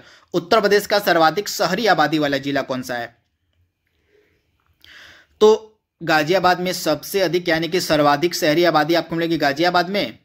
गाजियाबाद इसका राइट आंसर हो जाएगा सर्वाधिक। और सबसे कम जो शहरी आबादी है आपको मिलेगी श्रावस्ती, यानी कि न्यूनतम जो आपकी शहरी आबादी, यानी कि सबसे कम जो शहरी आबादी आपको मिलेगी कहां पर, तो श्रावस्ती में। तो दोनों आपको याद रखना, सर्वाधिक गाजियाबाद और न्यूनतम श्रावस्ती। यहां पर जो है शहरी आबादी की बात हो रही है, तो इनको आप नोट डाउन कर लीजिएगा। इसके बाद जो अगला इंपॉर्टेंट प्रश्न आपकी स्क्रीन पर है, और 2011 की जनगणना के अनुसार उत्तर प्रदेश का सर्वाधिक एससी यानी कि अनुसूचित जाति की आबादी वाला जिला कौन सा है। तो सबसे अधिक जो अनुसूचित जाति है आपको कहां पर मिलेंगी देखने को, तो सर्वाधिक एससी यानी कि अनुसूचित जाति आबादी वाला जो जिला है कौन सा है, सीतापुर में जो है सबसे अधिक एससी कम्युनिटी के लोग रहते हैं, यानी कि अनुसूचित जाति आबादी जो है सबसे ज्यादा आपको मिलेगी सीतापुर में। तो आप इसे याद रखिएगा, इंपॉर्टेंट है सीतापुर, इसका राइट आंसर हो जाएगा। तथा उत्तर प्रदेश का सर्वाधिक एसटी यानी कि अनुसूचित जनजाति की आबादी वाला जिला कौन सा है, तो सर्वाधिक जो एसटी कैटेगरी है आपको कहां पर मिलेगी, तो सर्वाधिक एसटी कैटेगरी आपको मिलेगी, यानी कि सर्वाधिक एसटी आबादी वाला जिला आपको मिलेगा सोनभद्र, यानी कि ऑप्शन आपका जो ए है यहाँ पे बिल्कुल सही है। तथा सबसे कम जो एसटी आबादी है आपको मिलेगी बागपत में। तो सबसे कम आपका हो जाएगा बागपत हो जाएगा, और सबसे ज्यादा जो एसटी आबादी आपकी हो जाएगी सोनभद्र। दोनों आपको याद रखना है। तथा सर्वाधिक जो एससी यानी कि अनुसूचित जाति की आबादी आपको मिलेगी सीतापुर में, और सबसे जो कम है एससी की आबादी आपको कहां पर मिलेगी, तो सबसे कम जो है एससी की आबादी आपको मिलेगी बागपत में। तो दोनों आपको याद रखना, सर्वाधिक सीतापुर और बागपत में सबसे कम है आपकी एससी आबादी। इसके बाद अगला प्रश्न आप हमारा है, उत्तर प्रदेश का सर्वाधिक मुस्लिम प्रतिशत आबादी वाला जिला कौन सा है, इंपॉर्टेंट है। तो सर्वाधिक मुस्लिम प्रतिशत आबादी वाला जो जिला है आपको मिलेगा रामपुर। तो आप इसे याद रखिएगा, रामपुर में जो है सर्वाधिक मुस्लिम प्रतिशत आबादी आपको मिलेगी, यानी कि ऑप्शन आपका बी यहाँ पे बिल्कुल सही है, रामपुर। इसके बाद उत्तर प्रदेश का सर्वाधिक लिंगानुपात वाला धार्मिक समुदाय कौन सा है, तो सबसे अधिक जो लिंगानुपात है आपको कहां पर मिलेगा देखने को, तो सर्वाधिक लिंगानुपात आपको देखने को मिलेगा ईसाई धर्म में। आप ध्यान से याद कर लीजिएगा, जो सर्वाधिक लिंगानुपात वाला आपका धार्मिक समुदाय वो कौन सा है, ईसाई है। 2011 की जनगणना के अनुसार हम यहाँ पे बात कर रहे हैं, तो ईसाई धर्म में जो है सर्वाधिक लिंगानुपात आपको देखने को मिलेगा। तथा सबसे कम जो लिंगानुपात है आपको मिलेगा सिख धर्म में। तो सिख धर्म में सबसे कम है लिंगानुपात, और सबसे ज्यादा आपका है ईसाई धर्म में। तो आप इसे याद रखिएगा, इंपॉर्टेंट है। तथा आपकी जो मुस्लिम आबादी की हमने यहाँ पे बात की थी, तो सर्वाधिक जो मुस्लिम प्रतिशत आबादी आपको मिलेगी रामपुर में, लेकिन सबसे कम जो मुस्लिम आबादी वाला जिला है वो है आपका ललितपुर है। तो दोनों आपको याद रखना है। तो दोस्तों यहाँ पे हमने जितने भी इंपॉर्टेंट 2011 की जनगणना के अनुसार आपके प्रश्न बन सकते थे यूपी से रिलेटेड, उनको हमने यहाँ पे कवर कर लिया है। आई होप यह वीडियो आपको पसंद आएगा। तो इसका अगला भाग हम जल्दी अपलोड करेंगे। तब तक के लिए thank you, thanks for watching, thank you. नमस्कार, एक बार फिर से आप सभी का बहुत बहुत स्वागत है परीक्षा वर्ल्ड के इस यूट्यूब चैनल में। दोस्तों यूपी लेखपाल की परीक्षा के लिए हम यूपी स्पेशल की सीरीज चला रहे हैं, अभी तक हमने यूपी स्पेशल से जुड़े 4 इंपॉर्टेंट टॉपिक वाइज वीडियोस को हमने अपलोड कर दिया है तथा आज हम पढ़ने वाले हैं यूपी स्पेशल से जुड़ा एक और इम्पॉर्टेंट टॉपिक, प्रमुख नगरों के उपनाम। उत्तर प्रदेश के जितने भी इम्पॉर्टेंट नगर हैं और उनका जो उपनाम है उनको हम आज के इस वीडियो में कवर करने वाले हैं। दोस्तों, यह काफ़ी इम्पॉर्टेंट हम जो सीरीज है चला रहे हैं उत्तर प्रदेश स्पेशल की, क्योंकि आपका जो लेटेस्ट का सिलेबस जारी किया गया था उसमें क्लियरली मेंशन है कि उत्तर प्रदेश के सामान्य ज्ञान से आपके एग्जाम में प्रश्न पूछा जाएगा। तो इसी कारण से यह जो हम सीरीज है चला रहे हैं सामान्य ज्ञान के उत्तर प्रदेश की, जो कि आपकी लेखपाल की परीक्षा के लिए सुपर इंपॉर्टेंट है। तो आज हम पढ़ने वाले हैं उत्तर प्रदेश के प्रमुख नगरों के उपनाम के बारे में। तो चलिए वीडियो को शुरू करते हैं। वीडियो में आगे बढ़ने से पहले मैं आपको एक जरूरी सूचना दे दूं, अगर आप करंट अफेयर्स की तैयारी करना चाहते हैं लेखपाल की परीक्षा के लिए, तो आपको कहीं और जाने की ज़रूरत नहीं है। हमारे चैनल पे टॉपिक वाइज करंट अफेयर्स 2021 का फुल डिटेल में पढ़ाया गया है, जो कि आपकी लेखपाल की परीक्षा के लिए इम्पॉर्टेंट है। सिंपल सी बात आपको यह करनी है, हमारे चैनल पे आप जाइएगा और चैनल की हमारी जो सभी प्लेलिस्ट है उस प्लेलिस्ट में आपको सर्च करना है करंट अफेयर्स 2021 फॉर यूपी लेखपाल। इस तरह से आपको प्लेलिस्ट मिलेगी परीक्षा वर्ल्ड की। इसमें आपको टॉपिक वाइज यानी कि 2021 के जितने भी important topic wise current affairs हैं आपको एक ही जगह पे मिल जाएंगे। जैसे आप यहाँ पे आप देख रहे हैं, और 2021 के इंपॉर्टेंट पुरस्कारों को हमने कवर कराया है। 2021 के इंपॉर्टेंट इंडेक्स यानी कि जो सूचकांक है उनको हमने कवर कराया है। इसके अलावा 2021 के जितने भी इंपॉर्टेंट डे और थीम बन सकते हैं उनको हमने कवर कराया है। 2021 के इंपॉर्टेंट जो जीआई टैग हो सकते हैं उनको भी हमने जो है इस करंट अफेयर्स के प्लेलिस्ट में कवर किया हुआ है। इसके अलावा आईपीएल से रिलेटेड प्रश्न आपको इसमें मिल जाएंगे। आईपीएल के अलावा जितने भी इंपॉर्टेंट नए नए ब्रांड एम्बेसडर नियुक्त किए गए उनको भी हमने यहाँ पे सम्मिलित किया हुआ है। इसके अलावा जितने भी बदले गए नाम यानी कि 2021 में जितने भी इंपॉर्टेंट नाम चेंज किए गए हैं उत्तर प्रदेश में और इसके अलावा पूरे भारत में, उन सभी को हमने इस वीडियो में कवर किया है, यानी कि इस प्लेलिस्ट में रखा हुआ करंट अफेयर्स की। इसके अलावा वर्तमान में कौन क्या है, किसके पास कौन सी पोजीशन, उसको भी हमने इस वीडियो में कवर कराया है। इसके अलावा कुछ इंपॉर्टेंट एमसीक्यूज की सीरीज भी इसमें आपको मिल जाएगी 2021 की। इसके अलावा भारत सरकार की जितने भी इंपॉर्टेंट इंडेक्स हैं यानी कि इंडियन गवर्नमेंट के द्वारा जितने भी इंपॉर्टेंट रिपोर्ट प्रकाशित की गई हैं उनको भी हमने 2021 की सभी रिपोर्टों को इसमें सम्मिलित किया हुआ है। इसके अलावा 2021 के इंपॉर्टेंट एक्सरसाइज यानी कि सैन्य अभ्यास को भी हमने इसमें सम्मिलित किया हुआ है इस प्लेलिस्ट में। तो आपको कहीं और जाने की जरूरत नहीं है करंट अफेयर्स की तैयारी करने के लिए। इस प्लेलिस्ट को आप एक बार जरूर फॉलो कर लीजिएगा मेरे कहने पर। इस प्लेलिस्ट के माध्यम से आपका टॉपिक वाइज जो 2021 का करंट अफेयर्स है वो लगभग आपका 50% से ज़्यादा तैयार हो जाएगा। अभी हम आगे और करंट अफेयर्स को पढ़ेंगे, तब तक आप इतना देखते रहिएगा, क्योंकि आपके आने वाला जो एग्जाम है और लेखपाल का उसमें इस प्लेलिस्ट से मैक्सिमम चांसेस है प्रश्न देखने को मिलेंगे। इसके अलावा जो स्पोर्ट्स का करंट अफेयर्स है उसको भी हमने इस प्लेलिस्ट में कवर कराया हुआ है। इसके अलावा जो है इंपॉर्टेंट जो मंत्रिमंडल हमारा है वर्तमान में नया जो मंत्रिपरिषद गठित की गई थी उसको भी हमने इसी वीडियो में यानी कि इसी प्लेलिस्ट में रखा हुआ है। तो कंप्लीट पैकेज आपको मिलेगा करंट अफेयर्स के 2021 का टॉपिक वाइज। तो इस प्लेलिस्ट को आपसे रिक्वेस्ट है कि आप इस प्लेलिस्ट को फॉलो जरूर करिएगा, एक बार जरूर देख लीजिएगा। तो बढ़ते हैं आज के वीडियो की तरफ हम। तो आज हम क्या देखने वाले हैं उत्तर प्रदेश स्पेशल में, कुछ प्रमुख नगरों के उपनाम के बारे में। तो आइए देख लेते हैं। सबसे पहले हम बात करेंगे प्रयागराज के बारे में। प्रयागराज का क्या क्या उपनाम है। प्रयागराज को हम संगम नगरी कहते हैं, कुंभ नगरी कहते हैं, तीर्थराज कहते हैं, अमरुद नगरी कहते हैं, ईश्वर का निवास स्थान, यानी कि ये सारे उपनाम किसके हैं, तो प्रयागराज के हैं। इसको आप देख लीजिएगा। इस टॉपिक से प्रश्न जो उत्तर प्रदेश में कई बार पूछा गया है, तो इसी कारण से ये जो टॉपिक है आज हम पढ़ रहे हैं। और आंवला नगरी हम कहते हैं प्रतापगढ़ को, आप ध्यान दीजिएगा। आंवला जो नगरी है हम कहते हैं प्रतापगढ़ को। इसके बाद आमों का नगर हम कहते हैं मलिहाबाद लखनऊ को, इंपॉर्टेंट है। गोरखधाम, नाथनगर, गीता प्रेस नगर, ये सभी उपनाम है आपके गोरखपुर के, इंपॉर्टेंट है। इसके अलावा चर्मनगर, उद्योग नगर, पूर्वोत्तर भारत का मैनचेस्टर, ये सभी उपनाम आपको मिलेंगे किसके, तो कानपुर के हैं। तो आप इसे नोट डाउन कर लीजिएगा। कानपुर का उपनाम क्या है, इसको हम चर्मनगर के नाम से भी जानते हैं, इसको हम उद्योग नगर के नाम से भी जानते हैं, और इसको हम पूर्वोत्तर भारत का मैनचेस्टर भी कहते हैं, कानपुर को, इंपॉर्टेंट है। इसके अलावा छोटा दिल्ली और उद्योग नगरी, ये उपनाम किसका है, तो गाजियाबाद। गाजियाबाद को हम छोटा दिल्ली के नाम से भी जानते हैं। इसके अलावा उत्तर प्रदेश का 100 विंडो, कई बार एग्जाम में यह प्रश्न पूछा गया है कि उत्तर प्रदेश का जो 100 विंडो है हम किसे कहते हैं, तो नोएडा को। आप ध्यान दीजिएगा, नोएडा को जो है उत्तर प्रदेश का 100 विंडो कहा जाता है, इंपॉर्टेंट है। इसके अलावा अयोध्या का क्या क्या उपनाम है आइए देख लेते हैं। इसको हम रामनगर कहते हैं, राम जन्मभूमि कहते हैं, रामचरितमानस जन्मभूमि कहते हैं, भू बैकुंठ भी इसको कहा जाता है, अवध भी इसको कहा जाता है और साकेत धाम। ये सभी इंपॉर्टेंट आपके उपनाम है अयोध्या नगरी के, तो इसे आप याद कर लीजिएगा, इंपॉर्टेंट है। इसके बाद अगला इंपॉर्टेंट है लड्डू नगरी। लड्डू नगरी हम किसे कहते हैं? तो लड्डू नगरी कहा जाता है आपका संडीला, हरदोई में एक जगह है संडीला, इसी को हम कहते हैं लड्डू नगरी, इंपॉर्टेंट है। भागवत कथा नगर हम कहते हैं शुक्रताल को, आप ध्यान दीजिएगा, भागवत कथा नगर हम किसको कहते हैं? तो शुक्रताल को कहते हैं। 88,000 ऋषियों की तपोभूमि, 30,000 तीर्थों का स्थान, ये उपनाम किसका है? तो नैमिषारण्य का उपनाम है। 88,000 ऋषियों की तपोभूमि, 30,000 तीर्थों का स्थान, तो आप इसे ध्यान दीजिएगा, इंपॉर्टेंट है। इसके अलावा कैची नगर और क्रांति नगर हम किसे कहते हैं? तो मेरठ को जो है कैची नगर और क्रांति नगर के नाम से जाना जाता है, इंपॉर्टेंट है। इसके बाद जैन लोगों का काशी हम किसे कहते हैं? तो जैन लोगों का काशी कहा जाता है हस्तिनापुर, जो कि मेरठ में एक जगह हस्तिनापुर, इसको हम जैनी लोगों का काशी कहते हैं। इत्र नगरी और खुशबुओं का शहर ये कहा जाता है कन्नौज को, इंपॉर्टेंट है। कन्नौज को जो है इत्र नगरी और खुशबुओं का शहर भी हम कहते हैं। इसके बाद गाजीपुर को काशी की बहन कहते हैं हम, आप याद देखिएगा, काशी की बहन किसको कहा जाता है? तो गाजीपुर को जो है काशी की बहन कहा जाता है। इसके बाद धान का कटोरा हम कहते हैं चंदौली को, जिला चंदौली जो है यह धान का कटोरा के नाम से प्रसिद्ध है, फेमस है।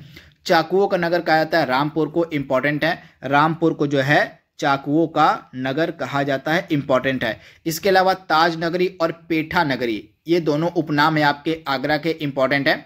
आगरा को हम पेठा नगरी, यानी कि आगरा का जो पेठा है वह काफ़ी फेमस है, इसी कारण से आगरा को हम पेठा नगरी के नाम से जानते हैं। इसके अलावा आगरा को ताज नगरी भी कहा जाता है। इसके बाद अगला इंपॉर्टेंट है सुहाग नगरी और चूड़ी नगर, ये दोनों उपनाम किसके हैं? तो फिरोजाबाद के, इंपॉर्टेंट है। और फिरोजाबाद के उपनाम कौन कौन से हैं? तो इसको हम सुहाग नगरी और चूड़ी नगर के नाम से भी जानते हैं, फिरोजाबाद को, इंपॉर्टेंट है। इसके अलावा हींग और गुलाल नगरी हम किसे कहते हैं? तो हींग और गुलाल नगरी कहा जाता है हाथरस को, इंपॉर्टेंट है। हाथरस जो है इसको हम हींग व गुलाब नगरी के नाम से जानते हैं, इंपॉर्टेंट है, आप इसे याद कर लीजिएगा। इसके बाद कृष्ण नगरी, पीड़ा नगर, 12 वन, 24 उपवन और 5 पर्वतों का क्षेत्र, ये सभी उपनाम किसके हैं? तो मथुरा के हैं, इंपॉर्टेंट है। मथुरा को हम पेड़ा नगर के नाम से जानते हैं, यानी कि मथुरा का जो पेड़ा है काफ़ी फेमस है। इसके अलावा मथुरा को 12 वन, 24 उपवन और 5 पर्वतों का क्षेत्र भी कहा जाता है, तो इंपॉर्टेंट है। इसके अलावा मथुरा को हम कृष्ण नगरी के नाम से जानते हैं, तो आप इसे ध्यान से याद कर लीजिएगा। अलीगढ़ के ताले पूरे भारत में फेमस हैं, तो इसी कारण से अलीगढ़ को हम ताला नगरी के नाम से जानते हैं, इंपॉर्टेंट है। इसके अलावा बांस बरेली और सुरमा नगरी, ये सभी इंपॉर्टेंट उपनाम है, किसके हैं? बरेली के हैं, इंपॉर्टेंट है। बरेली का उपनाम क्या है? तो इसको हम बांस बरेली और सुरमा नगरी के नाम से भी जानते हैं, तो आप इसे याद कर लीजिएगा, इंपॉर्टेंट है। इसके बाद आपका सोनांचल या पावर कैपिटल ऑफ इंडिया किसे कहा जाता है? तो पावर कैपिटल ऑफ इंडिया हम कहते हैं सोनभद्र को, इंपॉर्टेंट है। और सोनभद्र को जो है पावर कैपिटल ऑफ इंडिया कहा जाता है। इसके अलावा पीतल नगरी और बर्तनों का शहर हम कहते हैं मुरादाबाद को, इंपॉर्टेंट है। पीतल नगरी और बर्तनों का शहर हम कहते हैं मुरादाबाद को, यानी कि मुरादाबाद के जो पीतल हैं पूरे भारत में फेमस हैं, तो आप इसे याद कर लीजिएगा, इसी कारण से जो है पीतल नगरी और बर्तनों का शहर कहा जाता है मुरादाबाद को। इसके अलावा वाराणसी, पीएम मोदी का संसदीय क्षेत्र, इसका उपनाम क्या क्या है आइए देख लेते हैं। तो वाराणसी को हम विश्वनाथ नगरी के नाम से जानते हैं, शिव नगरी के नाम से जानते हैं, मुक्ति नगरी के नाम से जानते हैं। इसके अलावा राण सांड, इसके अलावा सीढ़ी नगर, पंडों का नगर और घाटों का नगर, ये सभी इंपॉर्टेंट उपनाम आपको मिलेंगे वाराणसी के, तो आप इसे याद कर लीजिएगा, इंपॉर्टेंट है। इसके अलावा ताज नगरी और पेठा नगरी हम कहते हैं आगरा को। इसके अलावा एक आपका बच जाता है जौनपुर, इंपॉर्टेंट है। जौनपुर का उपनाम क्या है? सिराज ए हिंद, इसे आप नोट डाउन कर लीजिएगा, सिराज ए हिंद उपनाम किसका है? तो आपका जौनपुर का। इसके अलावा जौनपुर को हम पूर्व का सिराज भी कहते हैं, पूर्व का सिराज भी कहते हैं हम जौनपुर को। तो दोस्तों इस तरह से हमने आज उत्तर प्रदेश स्पेशल का एक और टॉपिक हमने कवर कर लिया है। इस टॉपिक का नाम था कुछ प्रमुख नगरों के उपनाम। आई होप यह सीरीज आपको पसंद आ रही होगी। अभी तक हमने टोटल 5 इंपॉर्टेंट टॉपिक को कवर कर लिया है यूपी स्पेशल से रिलेटेड। इसकी जो सेपरेट प्लेलिस्ट है आपको बना दी गई है। उत्तर प्रदेश लेखपाल भर्ती परीक्षा पर पूरी तरह से यह जो सीरीज है उत्तर प्रदेश स्पेशल की आधारित है। तो इस सीरीज को आपको डेली बेसिस पर फॉलो करते रहना है। तो आज के लिए बस इतना ही। कल हम फिर मिलेंगे एक नए टॉपिक के साथ यूपी स्पेशल के। तब तक के लिए thank you, thanks for watching, thank you, नमस्कार। एक बार फिर से आप सभी का बहुत बहुत स्वागत है परीक्षा वर्ल्ड के इस यूट्यूब चैनल में। दोस्तों, हम उत्तर प्रदेश लेखपाल भर्ती परीक्षा के लिए यूपी स्पेशल की जो सीरीज चला रहे हैं उसमें आज हम एक और उत्तर प्रदेश स्पेशल का इम्पॉर्टेंट टॉपिक ऐड करने जा रहे हैं। इस टॉपिक का नाम है ODOP, one district one product, जिसको हम हिंदी में कहते हैं एक जनपद एक उत्पाद। तो इसी से रिलेटेड जितने भी इम्पॉर्टेंट प्रोडक्ट बन सकते हैं और उनके जिले बन सकते हैं उन सभी को हम आज के इस वीडियो में डिस्कस करने वाले हैं। बिल्कुल एकदम लेटेस्ट अपडेट के साथ इसको हम कवर करेंगे, वन डिस्ट्रिक्ट वन प्रोडक्ट को। यहाँ पे सामने आप देख पा रहे हैं, यह उत्तर प्रदेश गवर्नमेंट की ऑफिशियल वेबसाइट है, एक जनपद एक उत्पाद की। तो ऑफिशियल वेबसाइट से आज हम इस टॉपिक को कवर करेंगे। टॉपिक को शुरू करने से पहले मैं इसका एक करंट अफेयर्स का प्रश्न आपको बता देता हूँ। हाल ही में जो उत्तर प्रदेश की गवर्नमेंट है उसके द्वारा एक जनपद एक उत्पाद के लिए जो ब्रांड एम्बेसडर वो बनाया गया था कंगना रनौत को। तो इसे आप याद रखिएगा, अभिनेत्री कंगना रनौत को जो है इस ODOP का हाल ही में ब्रांड एम्बेसडर बनाया गया था। तो ये छोटी सी इंफॉर्मेशन थी, आपको देनी थी। चलिए आज के इस सेशन को शुरू करते हैं और देख लेते हैं जनपदवार चयनित उत्पाद यानी कि वन डिस्ट्रिक्ट वन प्रोडक्ट को। तो एक तरफ आपको मिलेंगे जनपद और उनसे जुड़े प्रोडक्ट, तो उनको आपको याद रखना है कि किस जिले का कौन सा उत्पाद ODOP में सम्मिलित किया गया है। कई बार एग्जाम में यह प्रश्न पूछा गया है। तो आगरा का चमड़ा उद्योग जो है इसमें सम्मिलित किया गया है, आगरा का चमड़ा उद्योग। अमरोहा का वाद्य यंत्र यानी कि ढोलक जो इसमें सम्मिलित किया गया है। उसके बाद अलीगढ़ के ताले और हार्डवेयर जो है ODOP में सम्मिलित किए गए हैं। इसके बाद औरैया का दूध प्रसंस्करण यानी कि देसी घी जो है यह सम्मिलित किया गया है आपका ODOP में। तो आप इसे याद रखिएगा, इंपॉर्टेंट है। इसके बाद अगला इंपॉर्टेंट है आजमगढ़ का क्या हो जाएगा। आजमगढ़ की काली मिट्टी की कलाकृतियां जो है ODOP में सम्मिलित की गई हैं। अंबेडकर नगर का वस्त्र उत्पाद जो है इसमें सम्मिलित किया गया है। इसके अलावा अयोध्या के जो गुड़ हैं वे ODOP में सम्मिलित किए गए हैं। इंपॉर्टेंट है, अयोध्या के जो गुड़ हैं ये ODOP में सम्मिलित किए गए हैं। तो इनके बारे में आपको याद रखना है। इसके बाद अगला है अमेठी। अमेठी का जो मूंज उत्पाद है इसको ODOP में सम्मिलित किया गया है, तो ये आपको याद रखना है। इसके बाद आपका अगला है बदायूं। बदायूं का कौन सा उत्पाद जो है ODOP में सम्मिलित है, तो जरदोजी उत्पाद जो बदायूं का है यह ODOP में सम्मिलित है। इसके अलावा बागपत का आपको मिलेगा होम फर्निशिंग, यह आपका ODOP में सम्मिलित है। बहराइच का गेहूं डंठल यानी कि यह एक हस्तकला उत्पाद है, यह जो है आपका ODOP में सम्मिलित है, बहराइच का गेहूं डंठल। बरेली का जो जरदोजी है यह भी आपका ODOP में सम्मिलित है, इंपॉर्टेंट है, आप इसे याद रखिएगा। इसके बाद अगला इंपॉर्टेंट जिला और उत्पाद कौन सा है, तो बलिया की जो है बिंदी उत्पाद जो है ये ODOP में सम्मिलित है। और बस्ती का जो काष्ठ कला है इसको जो है आपका ODOP में सम्मिलित किया गया है। इसके बाद बलरामपुर का जो खाद्य प्रसंस्करण यानी कि दाल है इसको जो है ODOP में सम्मिलित किया गया है। इसके बाद भदोही की जो कालीन है यानी कि दरी है इसको जो है ODOP में सम्मिलित किया गया है। दोस्तों यह एकदम लेटेस्ट का डेटा है, ऑफिशियल वेबसाइट से आज हम इसको कवर कर रहे हैं क्योंकि इसमें तो कभी कभी लेटेस्ट ऐड होते रहता है, कुछ चेंज होते रहते हैं। इसी कारण से हम आज का जो टॉपिक है उसको हम एकदम वेबसाइट से पढ़ रहे हैं, एकदम लेटेस्ट अपडेट के साथ। तो भदोही के कालीन जो है ODOP में सम्मिलित है। इसके अलावा बांदा का जो सजर पत्थर शिल्प है इसको जो है ODOP में सम्मिलित किया गया है। इसके बाद बिजनौर का जो काष्ठ कला है इसको जो है ODOP में सम्मिलित किया गया है। इसके बाद बाराबंकी का वस्त्र उत्पाद यह सम्मिलित किया गया है ODOP में। और बुलंदशहर का सिरेमिक उत्पाद, इंपॉर्टेंट है, बुलंदशहर का जो सिरेमिक उत्पाद है इसको जो है ODOP में सम्मिलित किया गया है। इसके बाद अगला इंपॉर्टेंट है चंदौली। तो चंदौली की जो जरदोजी है इसको भी जो है आपका ODOP में सम्मिलित किया गया है, इंपॉर्टेंट है। इसके बाद चित्रकूट के लकड़ी के जो खिलौने हैं इनको जो है ODOP में सम्मिलित किया गया है। इसके बाद आपका देवरिया का सजावट का जो सामान है इसको जो है वन डिस्ट्रिक्ट वन प्रोडक्ट में जगह दी गई है। इसके बाद इटावा के जो वस्त्र उद्योग हैं इनको जो है ODOP यानी कि वन डिस्ट्रिक्ट वन प्रोडक्ट में सम्मिलित किया गया है। इसके बाद अगला आपका है एटा का जो है घुंघरू घंटी एवं पीतल उत्पाद जो है इसको जो है आपका ODOP में सम्मिलित किया गया है। इसके बाद फर्रुखाबाद का वस्त्र छपाई को जो है ODOP में सम्मिलित किया गया है।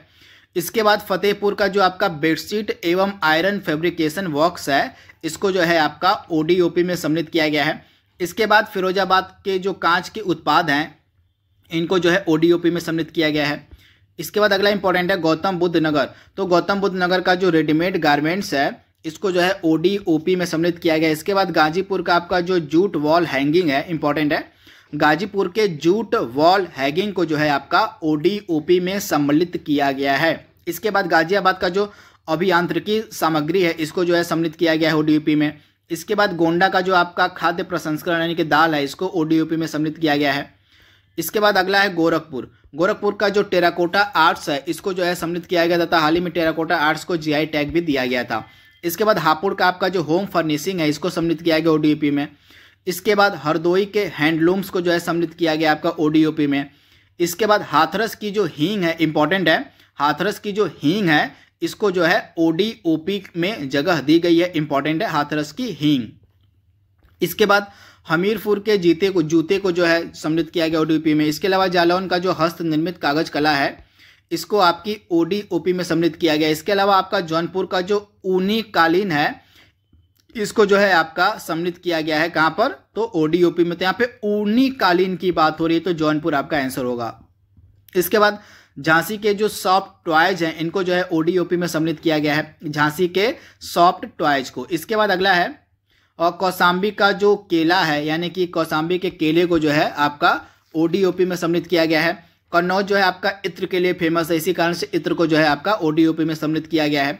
कुशीनगर का जो केला फाइबर उत्पाद है इसको जो है ODOP में सम्मिलित किया गया है। इसके अलावा कानपुर देहात का जो एल्युमिनियम बर्तन है इसको जो है आपका ODOP यानी कि वन डिस्ट्रिक्ट वन प्रोडक्ट में सम्मिलित किया गया है, तो इसको आपको याद रखना है।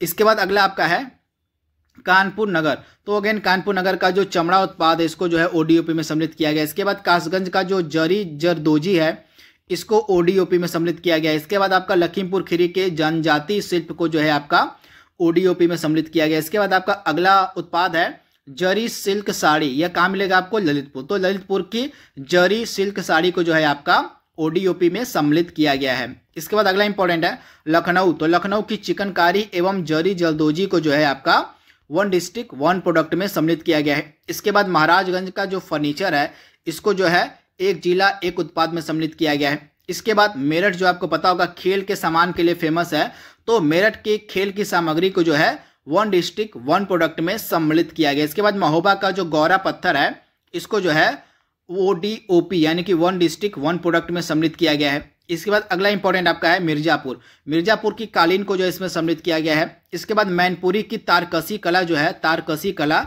इसको जो है एक जिला एक उत्पाद में सम्मिलित किया गया है। इसके बाद मुरादाबाद का जो धातु शिल्प है इसको जो है आपका इसमें सम्मिलित किया गया है एक जिला एक उत्पाद में। इसके बाद मथुरा की जो सैनिटरी फिटिंग है, आप ध्यान दीजिएगा, मथुरा की सैनिटरी फिटिंग को जो है आपका वन डिस्ट्रिक्ट वन प्रोडक्ट में जगह दी गई है, तो इंपॉर्टेंट है।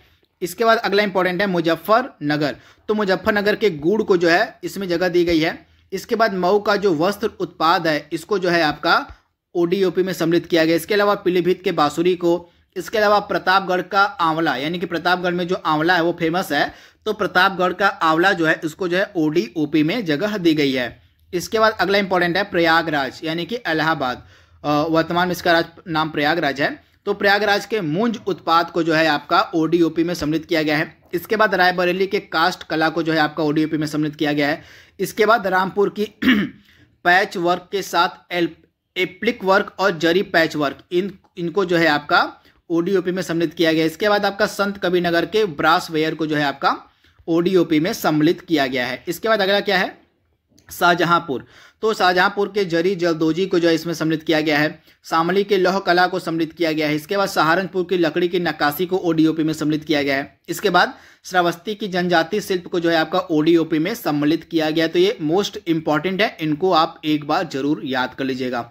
इसके बाद अगला इंपॉर्टेंट है संबल। तो संबल के हस्तशिल्प यानी कि हॉर्न बोन को जो है सम्मिलित किया गया है। सिद्धार्थ नगर का जो काला नमक चावल है इसको जो है सम्मिलित किया गया है। इसके बाद सीतापुर की जो दरी है इसको ODOP में सम्मिलित किया गया। इसके अलावा सोनभद्र का जो कालीन है इसको वन डिस्ट्रिक्ट वन प्रोडक्ट में सम्मिलित किया गया है। इसके बाद अगला उत्पाद क्या है सुल्तानपुर। तो सुल्तानपुर का आपका जो मूंज उत्पाद है इसको वन डिस्ट्रिक्ट वन प्रोडक्ट में सम्मिलित किया गया है। इसके बाद उन्नाव का जो जरी जरदोजी है इसको वन डिस्ट्रिक्ट वन प्रोडक्ट में सम्मिलित किया गया। और आज का लास्ट हमारे यहाँ पे है बनारस यानी कि वाराणसी की जो बनारसी रेशम साड़ियाँ हैं इनको ODOP यानी कि वन डिस्ट्रिक्ट वन प्रोडक्ट में सम्मिलित किया गया है। तो दोस्तों आज का हमारा जो टॉपिक था एक जिला एक उत्पाद, इससे रिलेटेड जितने भी जिले थे और उनके उत्पाद थे जिनको इसमें सम्मिलित किया गया था उनको हमने यहाँ पे देख लिया है। इस वीडियो को आप बिल्कुल ध्यान से एक बार जरूर देख लीजिएगा। आपके एग्जाम में या तो डायरेक्टली प्रश्न पूछ लिया जाएगा या तो मैच द फॉलोइंग के रूप में इससे प्रश्न पूछ लिया जाएगा। तो आपको बिल्कुल ध्यान से इसको एक बार देखकर एग्जाम में बैठना है अगर आप लेखपाल की परीक्षा की तैयारी कर रहे हैं। तो आज के लिए बस इतना ही। Thank you, thanks for watching, thank you.